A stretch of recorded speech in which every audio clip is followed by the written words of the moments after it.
Peace, and welcome to the Tailored Healing Collective podcast. This is a space where we discuss everything sacred medicine, motherhood, healing practices across the globe, and transformation above all. It is my hope you take each story shared here and find empowerment in your own life, for it is here that we educate the mind to liberate the soul. I'm your host, Taylor.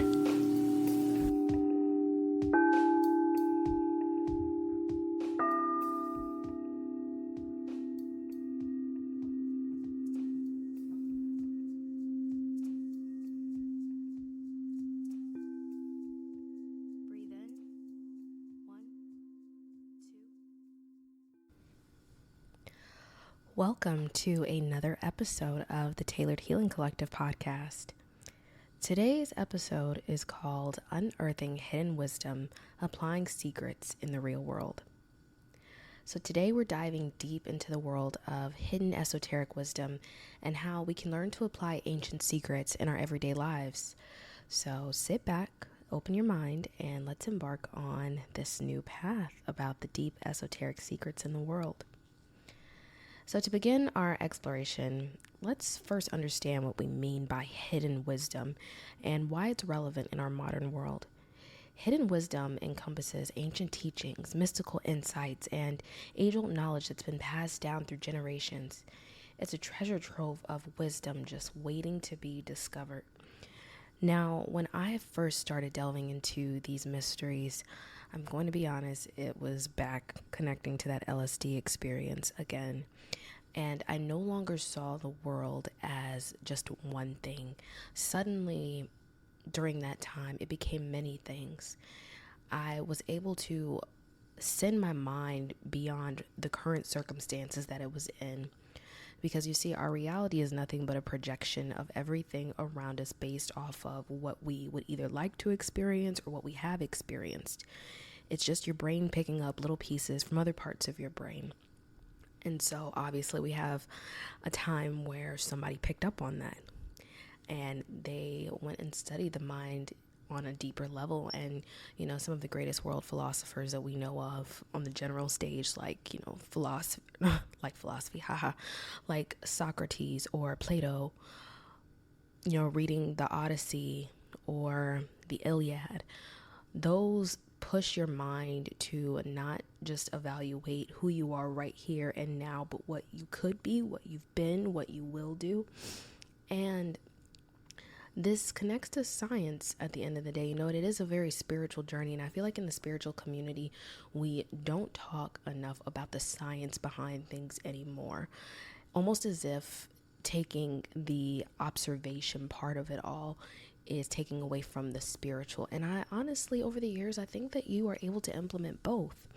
And so I was really curious about what alchemy actually was. It's a word that's used so often. Everybody has read Paulo Coelho and the Alchemist. I hope I said his name right. And how Santiago, the main character, goes on this adventure where he's trying all these different things in his life and figuring out that things are like basically a process of trial and error. And the journey is about continuing to go without hesitation. So I want to read you some of this article that I found on the 7 stages of spiritual alchemy and what it means.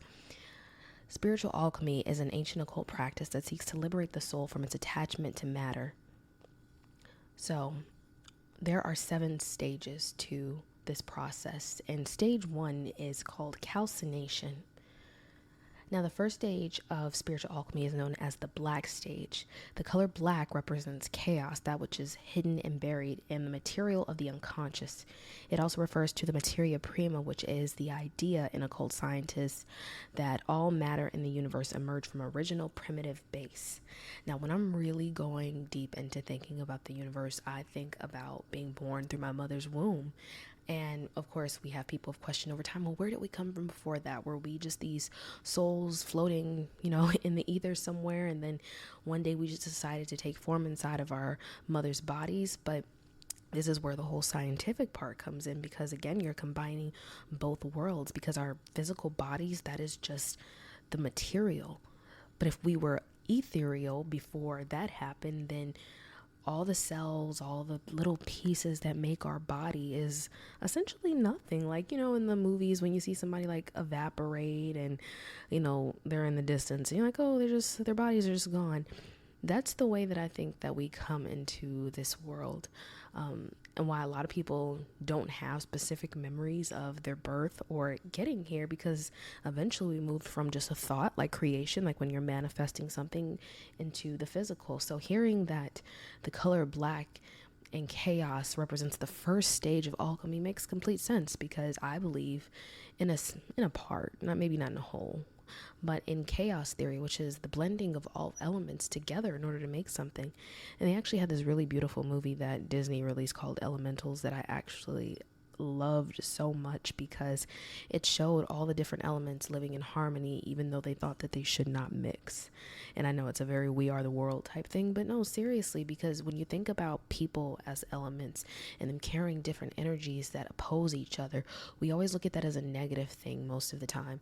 And sometimes it does come out as very negative, as we've seen. That's something we can't necessarily hide. But when we rewrite the program that maybe we all can live in harmony, if only we know how to correctly meld the elements in order to make sure that each takes the part that it is meant to take in the world. And that doesn't mean you're contained to being one way or doing one thing. It just means that you are fully embracing that which you are. So the next part we'll go into is about dissolution. That's stage 2 of alchemy. The second stage of alchemy involves dissolving the ashes in water. Water could be interpreted as a symbol for the unconscious, which contains the hidden parts of ourselves which we are afraid and up until now have not been explored. But dissolution can be understood as the stage in which we free ourselves from the inauthentic and acquired sense of identity. In chemistry, listen to this, dissolution refers to the dissolving of solid material such as salt dissolved into water. It can be understood in Jungian terms as the dissolution of the ego. Since the dissolution stage takes water as its symbol, it's also associated with intense emotions, as water often symbolizes the reservoir of emotions we contain within. The dissolution stage involves the outlet of repressed emotions from traumatic events that we have pushed down in our psyche. It can be a very cathartic step as we free ourselves of past painful experiences. So imagine, this makes you look at us like, okay, we're not just human beings. We are actually like walking, living energy and material. And so I'm on this journey. This is such an overused word at this point, but I am on this journey with myself, wondering, can I push myself to certain limits to become a certain person? And there is a part of me that has not yet dissolved my ego. And I should know better, because I have experienced certain levels of ego death. I will not say completely. There are people who have completely shattered their ego altogether. I have not gotten to that stage yet, but I have experienced a little of it in my work with sacred medicines in the past. And to let go of everything you think is supposed to happen, every way it's supposed to happen, and the timing it's supposed to happen, you are allowing your mind to branch out and explore itself in the unknown, which I think a lot of people have issues doing themselves at this point, because the world is constantly telling you to contain yourself, that the way that you are does not fit or check certain boxes, and so you must mold yourself in this way in order to be this person. But one thing that I think is beautiful about the human experience is that it can be shown in many different ways. It's not just one way. So to think about a little piece of salt dissolving into water, it's like, okay, that's like merging my consciousness with the universe, becoming one with it without, almost like destroying a house, kind of. That's what it makes me think of, like when you take a sledgehammer and you start hitting and destroying a house that's already fallen down. In order to build a new solid foundation, you have to let go of every part of the program that makes that. And again, that's a really difficult thing. If a computer program is used to running the same way every single day, imagine when the glitch happens and then all of a sudden it has to rewire itself. This is what's going on inside of your brain. I mean, I know most of you all have probably seen like Doctor Strange, and at the beginning, the Ancient One was telling Dr. Strange that he could teach himself how to reprogram his body to heal itself. Most people don't believe in that. Like, they really think it's just a movie, that it's not true. But we live in a society where they don't exactly say, hey, you don't need these companies. You can heal yourself. You can do this for yourself. Because it's easier to believe in the power of something outside of yourself than within. So that that one definitely hits home. Stage 3 of the alchemical process is separation. In the separation stage, the pure essence is extracted from the rest of the mixture. As the first two stages were associated with fire and water, separation is related to the air element. In a spiritual sense, it can be understood as separation from one's habitual thought processes or emotional trigger responses in order to step back and distinguish our essence from our acquired personality. Separation is a very liberating stage where we can free ourselves of resentment towards ourselves and others. It's a kind of liberation from negative emotions, and by doing so, we become aware of our true feelings. The separation stage is kind of detachment from our old skin, and after the emptiness and suffering in the first stage of calcination, then the stage of dissolution where hidden emotions emerge, separation stage becomes a welcome relief as we experience the stillness of being separated from our inferior and inauthentic qualities. So it kind of reminds me, I mean, it goes hand in hand with what I just said a second ago, from the second stage. I was taking a shower, I got out, and I was looking at myself thinking about this weight loss transformation that I'm going through. And as I look at my hands, I'm looking at my face, just kind of observing, like, what would I like to see change? I remembered in my head that someone, a friend of mine who does a lot of spiritual work, said that I should practice doing mirror work. And immediately I'm like, I'm not going to look in the mirror. That's narcissistic. But that's just a program that I've run, that if you spend too much time taking care of yourself, then you don't have time to care for everybody else. And that's been my problem, like, for years now, that I am working on personally myself. And so I have to separate myself from this idea that this is what people who really care do. People who really care don't take the time to pay attention to their bodies, their body language, the way they carry themselves, their voice, how they project themselves. Instead, they rush, they just throw on whatever, they run out the door. And I would tell myself, oh, that's just capitalistic. Come on, we're all getting older now. We don't have to blame everything on money all the time, because if we know money is energy, then it really just is a transition of one way of thinking to another. And whether it's right or wrong is completely dependent on your perception of the world. I always say there are only good and evil actions, but there is not a good or evil person, because people are a collection of the experiences, and then your perception of them challenges your mind to think, is this right or wrong? How do I feel about this personally? Do I take this into my everyday life and make it a part of it, or do I keep myself separate from it? So stage 4 is called conjunction. Conjunction refers to the process of combining the elements from the previous 3 stages. In a sense, we see what still remains within us, which is of value, and then begin to combine these elements to form one's authentic self. After the first 3 stages of purification by fire, water, and air, our disparate elements are brought together under the earth element. We begin a process of embodiment as the spirit begins its process of materialization. We begin to feel unified in body and soul. We are still drawing together the different strands of our true self, and we are not yet finished. Polarities cease their conflict and come together, such as male and female, body and soul, spirit and matter. Harmony is achieved through different elements of our being. The attributes typically associated with the feminine, such as intuition and emotion, unify with those attributes conventionally associated with the masculine, such as intellect and logic. Sorry, let's stop for a second. I'm feeling all of this deeply because my whole life I have felt like my masculine has fought against my feminine. I grew up in a 2-parent household. My mom was remarried. She was not married to my biological dad. She got remarried when I was about 4 years old, and she was a stay-at-home mom. My stepdad was pharmaceutical sales representative. He had many jobs over the time, but always ones where he was in leadership roles a lot of the time and spent a lot of time public speaking and out of the house. And so the dynamic that I saw growing up was that my mom was the caretaker and he was the rule maker, I guess, at the end of the day. And so as I got older, even before having children, the thing that I was always fighting was that I had to be the nurturer. I wasn't allowed to be the one who put my foot down when to place logic over emotion. And I really didn't know that I could have a healthy balance of both. I feel like my entire life, people have been trying to encourage me. And that's just the way of life. It's not like anybody's out to get me. It's just life. to be swayed one way or another. Like I either get to be the really soft person or I have to be the hard and disciplined person, but there's no happy flow between both. And I think that there can be. So allowing the three elements to come together, the dissolution to happen and the purification, I think that, and I don't even say think, I've physically seen it before. We allow something to be born and come forth when we do not put labels on it, and we don't put timing on it, and we allow things to form naturally as they are, no matter what the process. I know what my dreams are sitting here thinking about them, and I can't think of like a perfect plan. Like if I did this every single day, would this exact thing happen the exact way I picture it? And if so, am I willing to let go of that in order for it to happen? Meaning, can I spiritually and emotionally feel the feeling of it happening while physically still doing the things that I would do if I had them?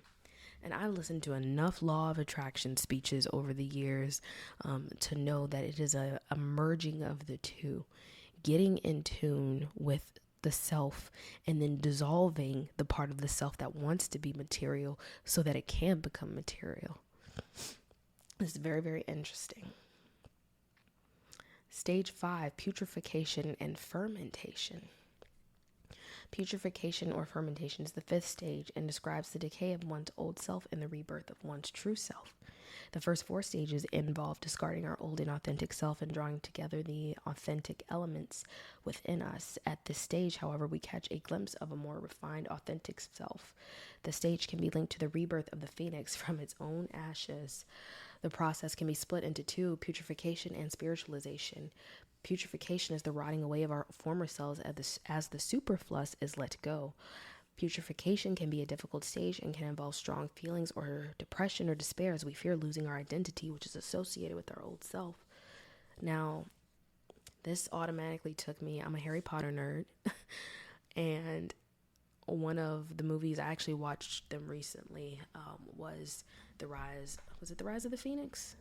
See, I say I'm a Harry Potter fan and can't even think of the name of the movie. But I remember he was in Dumbledore's office and he was talking about the Phoenix and he had the bird in his office. And Harry was just like mortified because the bird exploded from fire into a bunch of ashes. But slowly as he sat there, when Dumbledore was like, wait, hold up, look. All of a sudden, the bird was hatched and reborn again and started its life over. And it's like, okay, if we can watch these movies and take these kinds of things in, why can't we understand that if we allow I guess that would be a combustion stage to happen, the explosion and dissolution of the old self in order to be reborn, that it's okay.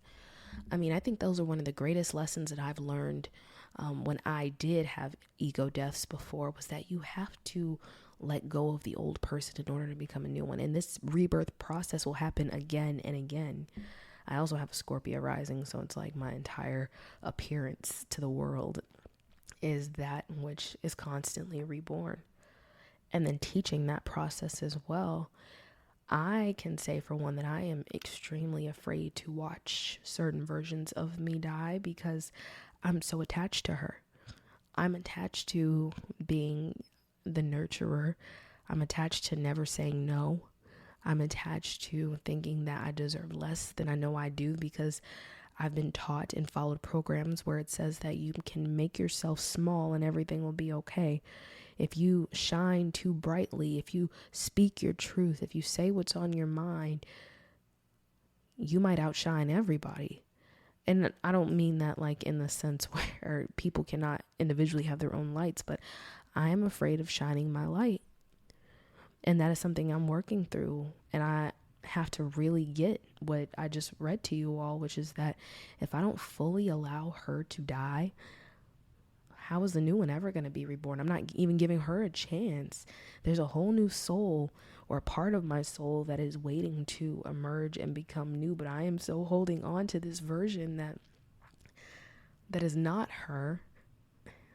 I can't allow the new one to be born. I think another good example, I want to give y'all movie recommendations too is The Black Swan. That is one of my favorite movies with Natalie Portman, where she is fighting the darker version of herself, but the darker one is actually the one that shines. And I think that's because she comes from the void. She comes through the nothingness, the darkness, the scary things about ourselves that other people will label as evil, but they're really I might actually watch that tonight now.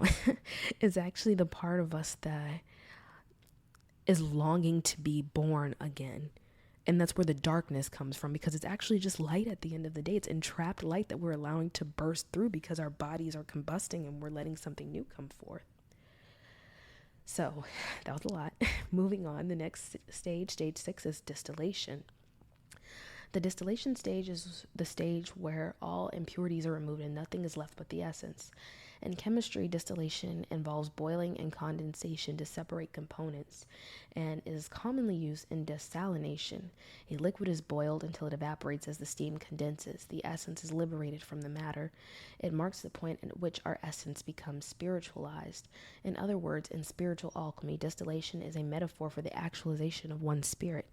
In Jungian terminology, the stage also involves the assimilation of any shadow aspects into our true self. It is the distillation of one's true self and represents a step up in consciousness as our core identity is freed from any inferior elements. At this stage, the ego has ceased dominating behavior as we begin to hear the voice of our soul. It also marks the point at which the conscious and unconscious aspects of the self are brought into harmony. Distillation. I'm rereading it because I like to get a good mental picture about what they're saying. And automatically I'm thinking about like boiling essential oils and how when it's placed over heat and it's bubbling, the smell from the oil, the separation of the plant matter from the oil base that it is, allows it to travel through the steam and emit the smell, the fragrance that it has. I think that's probably why people are into perfumes. I'm getting back into perfumes again. I never allowed myself to do that either, but I see that my daughter loves it, so I'm starting to love it, and I'm calling in, trying all new kinds of perfumes. But what I'm trying to say with all that is, they're different scents, and they say that different scents read different on people because of their body chemistry. So I can only imagine that when there are certain scents, either whether they're essential oils or perfumes, and they're made, the combinations, all the different combinations it can make to allow other people to smell and take it in and hear or feel different memories when smelling things. Because, some people smell some perfumes like, yeah, I don't like that. And another one will be like, oh, it reminds me of grandma from, the summer of whenever. So the impurities being removed for me would also be releasing the things that, like the extra grime, the cleaning off all the extra old parts just to make sure everything's gone and it is prepared to fully transform. That's what it sounds like to me. So then we'll go into stage 7, which is coagulation. The final stage is coagulation, which describes the process of solidification where one's essential self becomes whole. Coagulation refers to the process by which a liquid, typically blood, solidifies. It occurs when we are cut in order to form a scab. In spiritual alchemy, coagulation involves the solidification of our true self and can be likened to healing from a wound as we free ourselves to be independent and complete. Coagulation involves the complete unification of polarity, spirit, matter, body, and soul, masculine and feminine, to form a single whole. In this final stage, one's higher self emerges, and it can be likened to the point where the gold cools and solidifies. So this past week on my TikTok, I have been talking a lot about not just about allowing an old part of yourself to die, but I was talking about Kundalini energy. And when they teach you Kundalini, they teach you posture, but they teach you that we all have cerebral spinal fluid that sits at the base of our spine. And mentally, you can channel to rise this coiling serpent. They call it a coiling serpent at the bottom of your spine, and then allow it to rise. And as you allow it to rise, your fluid is traveling through each and every energy center that you have in your body. balancing it and allowing it to flow like a spinning wheel. And so when wheels are in alignment, they can run easier. Our bodies are the vehicles and the vessels through which this spinal fluid is being run. So if everything is in alignment, new things can be birthed and created. And when they're created, it's like, okay, you're sitting up and everything is channeling all through your body till it gets to the crown. And when it gets to the crown, you have what? An idea. And you bring that idea into the material. So allowing those things to constantly happen in that process of coagulation is how I'm sure some of the greatest artists of our time have been able to transform deep experiences and make masterpieces. How scientists or mathematicians have been able to take very simple ideas and further explore deeper meaning rather than being satisfied with the answers that they're given. Every part of life, I believe, is extremely valuable and beautiful when you think about how we are the ultimate alchemical process, the coal turned into a diamond. So, transformation is not just about, oh, I'm just going to change the way I feel today and turn into a new person. It's a constant repetition of the dissolution of the ego. I know that's a lot of ends, but we are constantly allowing ourselves to be formed and molded into new versions of ourselves every single day. And when we let go of the timing of things, when they're going to happen, how they're going to happen, and also the memories of how things happened before, we allow something new to come forth and be reborn again. So I say these are hidden secrets. I know that today's episode is called Applying These Hidden Secrets. It's because you have to think about the way that the typical human runs. And when I say typical, I mean what is projected into the average mind's field every single day. Because I know everybody's different, everybody's special and unique. When we think about the curriculums that school systems are set up in, I won't say that things like projecting confidence into our children or into our everyday experiences aren't done, but we are usually only taught one way in life, and that's the way of our parents. We never tend to explore outside of our comfort zones, but fortunately, I know there are better teachers now these days who create bigger and more lifelike simulated experiences for children so that when they go out into the adult world, they're not so shocked about everything that's going on. I think that happened to a lot of kids in the 90s and 2000s because the ways of our parents are still deeply rooted in the past and history, as we will be one day too. And there has to be some form of progression in life in order to move forward and learn from these things so that we can create new stories. I mean, think about it. In the year 2000, this is hilarious too, because I was on this TikTok live last night, and I was probably one of the oldest ones there, which I've never been in that situation before. But I realized that I have cultivated wisdom like this over time because I made a lot of mistakes growing up, but I won't even call them mistakes. I think they were just a part of my life. And now I get to freely talk about them because I no longer fear somebody laughing or saying, ha, you tried that, and look what happened to you. No, I learned. I don't regret a single moment of my life, even the things that I'm not so proud to talk about all of the time. I regret none of it because I had the experience. I've experienced so much and still have so much more to. And so allowing myself to experience, you allowing yourself to experience every single part of life without trying to contain what you think should happen allows you to experience so much more, live so much longer, healthier, happier, more enjoyable experiences in life because you're not limiting yourself anymore. So the last thing I kind of wanted to get in today was the magic of doing rituals. And so rituals are nothing to me but repeated behavior done over and over again, sometimes in a sequential form to program the mind into doing certain things or behaviors. And so I've made my ritual over the past week to get up at 4:30. Try to make one of the first things I think about is gratitude before I start fussing, wondering where my money is and why I haven't done this yet and why I haven't done that yet. It is to wake up with gratitude. To look over at my children and my husband, to look at the house that I live in. Am I exactly where I would love to be right now? Maybe not. But I'm grateful for every single part of this because I can tell you 5 years ago, I was sleeping on a recliner in my best friend's apartment with no real foundation, no partner, no children, no solidification into who I wanted to be. Now, there was nothing wrong with my life at the time. However, that was who I wanted to be in that moment. And now that I've allowed myself to look beyond what I think life is all about and allow myself to experience something new and different, now I can say I live very safely and humbly with my family, somewhere where I can wake up every morning and don't have to worry about getting kicked out, don't have to worry about everything falling apart. And I know that should everything fall apart, it will just be reborn again. I've experienced so many death and rebirths, and they get painful every time, but the pain is only the transference of the energy from feeling like a bad experience to a good one. I never got my birth the way that I wanted to. I planned a water birth for both kids and did not get either one.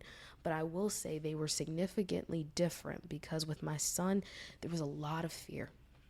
There was a lot of fear. There was a lot of not trusting myself, not trusting the people around me. And so it manifested into a not easy birth.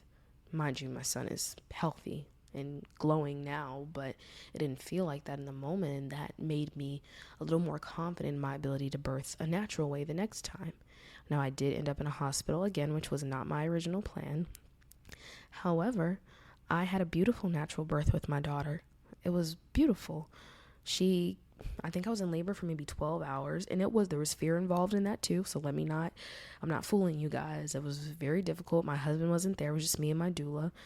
There's a lot that happened. You guys can go back to season 1 if you want to hear all about that.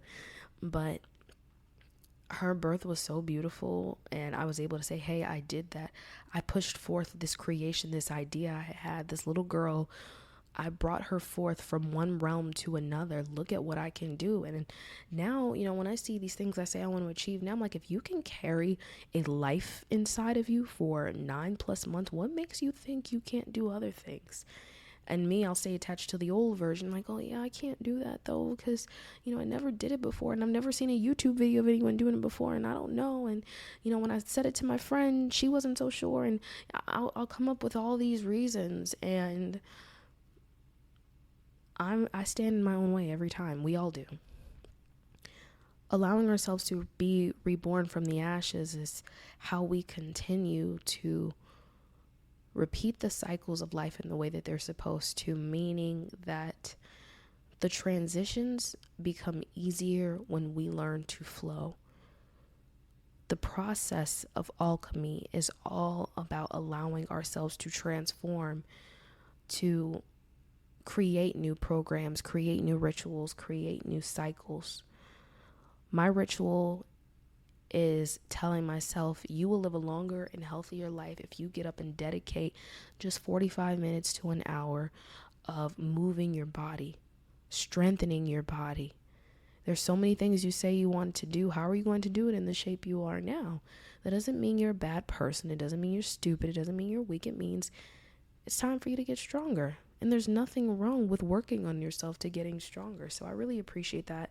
And I recommend anyone who is trying to introduce themselves to a new version of themselves, start putting rituals in that you believe that you would do if you were already this person. And there would really be no difference other than one day you'll wake up and say, oh, I look a little different, because you finally convinced yourself that you are no longer that person. For some people, it's not enough just to look in the mirror. It's not enough to just look out in the driveway and say, I don't see the car I want. I don't see the house I want. Well, I don't look how I want. I don't see my boyfriend yet. I don't see my future husband yet. Allowing your mind to chemically recreate what you think you want into what you actually want is an amazing scientific process, and I don't think anybody should knock it. So we have discussed so much today. I wanted to walk you all through the alchemical process because thinking about the way anything forms into the material realm is always really cool, because it allows you to kind of immerse yourself in the story and not just look at it as a passerby. You can see, hey, I am a part of this. This is a part of me. I am not separate. This is the Fibonacci sequence. This is all about the constant cycles of life, the equal balance and harmony of this life, the afterlife, and what we are here to do every day. So these secrets are really not so secret, but then they are until we start sharing them with each other regularly. And I've been blessed enough to have many teachers in my life who have taught me this process, and now it's time for them to hand over the baton to me so that I can teach and continue the process. So we keep bringing each other through to the next segment of our own lives. So as we conclude today's episode, please remember that the hidden wisdom that we shared today is not a relic of the past. It is a living, breathing source of knowledge that can guide us towards a more fulfilling and more transformative life. I hope that you found so much inspiration in today's story. Make sure you follow me at Taylor Valera or Taylor Transformations, where I promote my coaching services, which is now open. I just launched last week, so yay me. And then also see my workout videos. I'm setting new fitness goals for myself because they're scary. I love a challenge. I love doing something just because it's scary, and I have receipts for this. I've jumped out of a plane before. I've traveled. I have tried millions of new things, and I still have a million more to go. So thank you for joining us on today's episode of the Tailored Healing Collective podcast. If you enjoyed this, please subscribe, leave a comment, let me know what you thought about today's episode. I truly appreciate your support and look forward to sharing my journey with you and the journey of many others. So until next time, let love lead the way.